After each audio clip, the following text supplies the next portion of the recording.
নিত্যপণ্যের বাজারে বড় শিল্পগোষ্ঠীর একচেটিয়া আধিপত্য নিয়ে চলছে আলোচনা।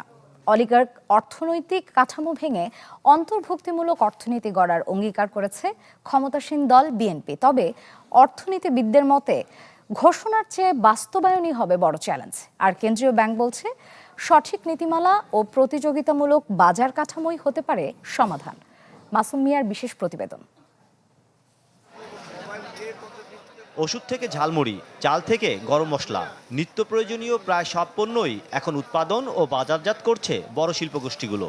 বিপুল মূলধন, আধুনিক অবকাঠামো আর সরবরাহ ব্যবস্থার নিয়ন্ত্রণের কারণে একচেটিয়া অবস্থান তৈরি হয়েছে হাতে গোনা কয়েকটি প্রতিষ্ঠানের।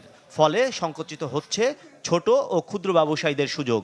অর্থনীতিবিদরা বলছেন, এভাবে ধীরে ধীরে গড়ে উঠছে অলিগার্ক নির্ভর অর্থনৈতিক কাঠামো। এই অর্থনীতি ভেঙে জনগণের অংশগ্রহণ নিশ্চিত করার অঙ্গীকার ছিল বাংলাদেশ জাতীয়তাবাদী দল বিএনপির। মা, পিম্পল 5 দিনেই চলে যাবে। যাবে না মা। যাবে নিমের 5 অংশের পাওয়ারে 5 দিনেই দূর হবে পিম্পল। হিমালয়া পিউরিফাইং নিম ফেস ওয়াশ। নির্বাচনী ইস্তেহারে দলটি জানান দেয়, গড়ে তোলা হবে এমন এক অন্তর্ভুক্তিমূলক অর্থনীতি যেখানে নিশ্চিত হবে প্রতিটি নাগরিকের অংশীদারিত্ব, থাকবে ন্যায্য মূল্য বণ্টন, সহজ অর্থায়ন এবং বাজারে সঠিক প্রবেশাধিকার। অলরেডি উঠে গেছেন যে 2-4 জন ব্যবসা। তবে বিষয়টি নিয়ে এখনও আকাশে কালো মেঘ দেখছেন অর্থনীতিবিদরা। দীর্ঘদিন ধরে বড় ব্যবসায়ীদের ছত্রছায়ায় গড়ে ওঠা অনুকূল বাজার কাঠামো ভাঙা হবে বেশ কঠিন। তাই ইস্তেহারের বাস্তবায়ন নিয়ে সংশয় রয়েই যায়। রাজনৈতিক সদিচ্ছা থাকলেও নীতি প্রয়োগে তাই বেশ বেগ পেতে হবে। এবং এটা মুখে বলা হবে যে আমরা এটার বিরুদ্ধে, কিন্তু এটা করার জন্য যে কঠিন সিদ্ধান্ত নিতে হবে এবং যাদেরকে আক্রমণ করতে হবে এবং যাদের প্রতি আক্রমণ সহ্য করে টিকে থাকতে হবে এবং টিকে থাকার জন্য যেসব বৈদেশিক শক্তিগুলো রয়েছে তাদের সমর্থন লাগবে যদি তারা আবার অলিগার্কির সঙ্গে যুক্ত হয়ে যায়। সুতরাং এটা খুবই একটা কঠিন ব্যাপার।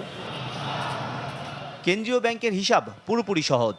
বাজারে প্রবেশ ও বাজার থেকে বের করে নিয়ে আসার পদ্ধতি হতে হবে শক্ত, যাতে নিশ্চিত হয় সুষ্ঠু ব্যবস্থাপনা, তবেই মিলবে স্বস্তি। একটা ইউনিফর্ম পলিসি থাকবে এবং এখানে কোনো বৈষম্য থাকবে না। সেই পলিসি সবসময় নতুনদেরকেও আকৃষ্ট করবে, আবার যারা যারা সার্ভাইভ করতে পারছে না তারা যদি সুইচ করতে চায়, চলে যেতে চায়, সেই ডোরও তাদের জন্য ওপেন থাকবে।